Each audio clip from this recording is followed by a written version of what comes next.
the legacy of World War II, and the 2022 Russian invasion of Ukraine. The Russian invasion of Ukraine in the 21st century, including the widespread assault beginning in February 2022, is mired in the history of the past. The legacy of the Great Patriotic War, generated and popularized by Soviet leaders in the years following World War II, was invoked by Vladimir Putin to garner domestic support for his war aims. By redeploying manufactured narratives about the Red Army's triumphs in World War II, Putin is able to manipulate prior Soviet messaging about the war and about rampant anti-Semitism in the hands of neo-Nazis in Ukraine. This is essential to Putin's determination to dictate the long-term story of unyielding strength of Russia. The conclusion of World War II brought with it the immediate need for Stalin to arrest and control the collective memory of the war. Now, why did he do this? Stalin sought to create and maintain his status as a military genius that saved the Soviet Union. He also wanted to direct the focus of the future of the Soviet Union under his leadership. Despite Allied victory, the Soviet Union was devastated economically and physically with hunger, homelessness, poverty, physical ailments, and disability, and these were part of everyday life for both soldiers and civilians. Stalin needed and expected the people to continue to resign themselves to suffering and sacrifice for the Soviet Union and his goals. Every modality was utilized to spread the dogma of the cult of the Great Patriotic War, with Stalin as the only hero and victor. Soviet veterans and historians could not publish anything but approved narratives of his victorious leadership. After the death of Stalin in 1953, Khrushchev undertook de-Stalinization in the public memory. The Stalinist narrative of the Great Patriotic War remained as the Soviet version of history became entwined with personal memory, collective memory, and the media.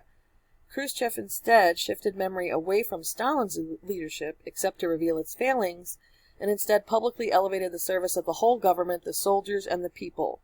But Khrushchev only allowed a revision to the official narrative that continued the legacy of the power and rightness of Soviet decision-making, both then during the war and contemporarily. Under Brezhnev in 1964, the cult of the Great Patriotic War shifted again. Now the focus was stories of victory, both real and manufactured. New monuments were placed in hundreds of locations, including Ukraine. Some of these monuments marked the locations of significant battles or Nazi massacres. Others were more like shrines where the Russian people could give ritual thanks for those who sacrificed and died in the Great Patriotic War. The inclusion of monuments and associated rituals became tradition as part of wedding ceremonies, initially utilizing local memorials, then eventually shifting to the Tomb of the Unknown Soldier in Moscow.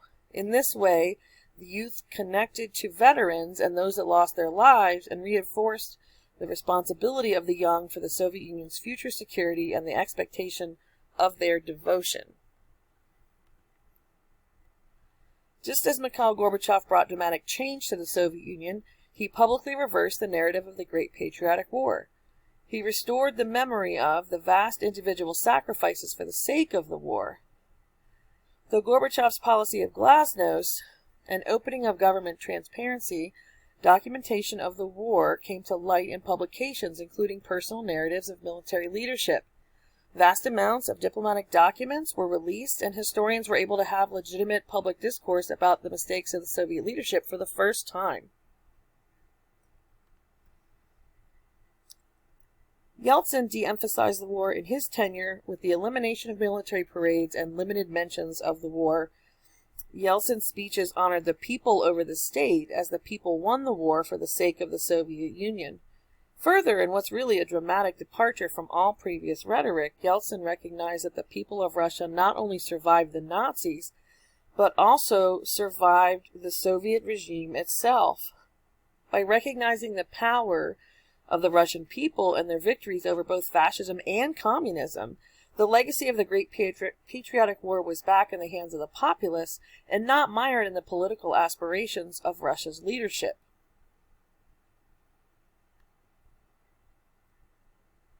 Vladimir Putin's regime flipped the focus of the Great Patriotic War back to the past and restored the viewpoint and propaganda that exalted Stalin yet again. Putin uses the past as a tool to emphasize the strength and longevity of the state versus the transience of the individual. As the governments of former Soviet republics, including Ukraine, began to create their own collective memories about World War II and establish monuments and museums, Putin sought to counter those public messages, as they sometimes included crimes that happened at the hands of Soviet invaders.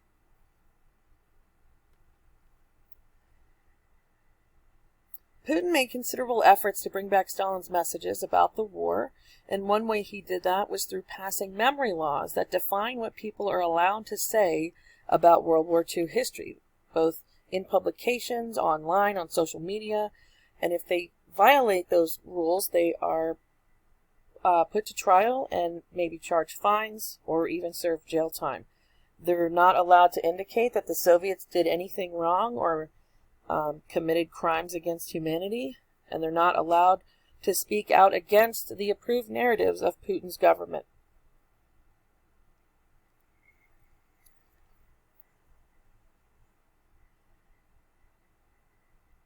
The Jewish victimization narrative is essential to connecting Russian military efforts to the glory of the Great Patriotic War to defeat the Nazis and to connect the collective memory and emotion of the population to gain support for this new war.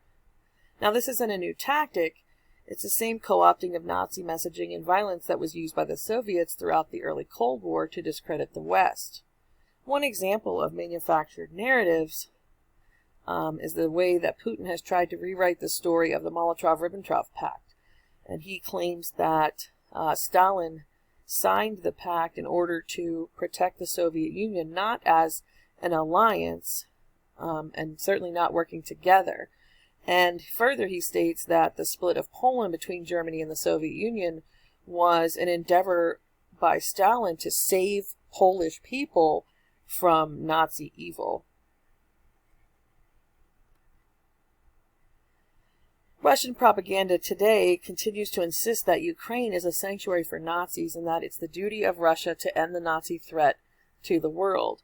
In an April 2022 media post by a Kremlin-backed media outlet, one person's article claims a significant number of common people are guilty of being passive Nazis and Nazi accomplices. They support the Nazi authorities and pander to them. The problem with this is that it implicates all Ukrainians and implies that should not be spared in the removal of Nazis. Unironically, Putin is directly utilizing the strategy discussed in Hitler's June 1941 Commissar's Order in terms of the responsibility of troops and how to determine who are the adversaries and who gets executed. According to the Commissar's Order, quote, in judging the question guilty or not guilty, the personal impression and the attitude and bearing of the commissar should be, as a matter of principle, count more than the facts of the case, which it may not be possible to prove, end quote. The rhetoric coming from the Kremlin, meant to inspire the Russian people to fight alleged Nazis in Ukraine, is plagiarized from Nazi blueprints. In an address to his people, February 24th, 2022, the day of the invasion of Ukraine, Putin told the Russian people they, the nationalists, of course, will crawl into the Crimea, just like in the Donbass, in order to kill, just as the gangs of Ukrainian nationalists, Hitler's accomplices, killed defenseless people during the Great Patriotic War. They openly lay claim to a number of other Russian territories. Putin is clearly evoking the memory of the Soviet Union's victory over evil and demanding the same result in Ukraine. The Commission on Security and Cooperation in Europe, or the CSCE, steadfastly denies that any of Putin's assertions of Nazification in Ukraine are true and states that this is an output of Russia's intention to destroy Ukraine. However, if you look at the numbers here on the chart, since the Orange Revolution in Ukraine, anti-Semitism has grown and proliferated, and attacks against Jews have increased, according to this 2017 report by the Congress of National Communities of Ukraine, National Minority Rights Monitoring Group, which tracks anti-Semitic violence. And we can see here that it's been increasing, particularly vandalism. And though the cases of violence are rising, it's generally below 5 people who are attacked per year in a country of many millions, not to discredit the severity of the violence.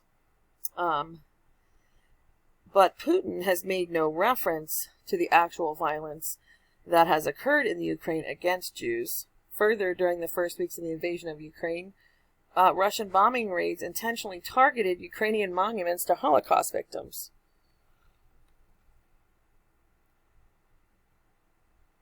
So Putin's attachment to fictional and modified historical narratives of Russia's role in the Great Patriotic War has continually been used to generate domestic support for the Russia-Ukraine war. If Putin is successful in taking Ukraine, it's very likely he'll use the same tactics and efforts to claim another nation in the defense of ethnic Russians and Jews under Nazi attack. Putin's deliberate hiding and rewriting of Russian memory of World War II, while a traditional facet of Russian and Soviet leadership, is unconscionable and debases the sacrifice of those who gave everything for the sake of victory in World War II.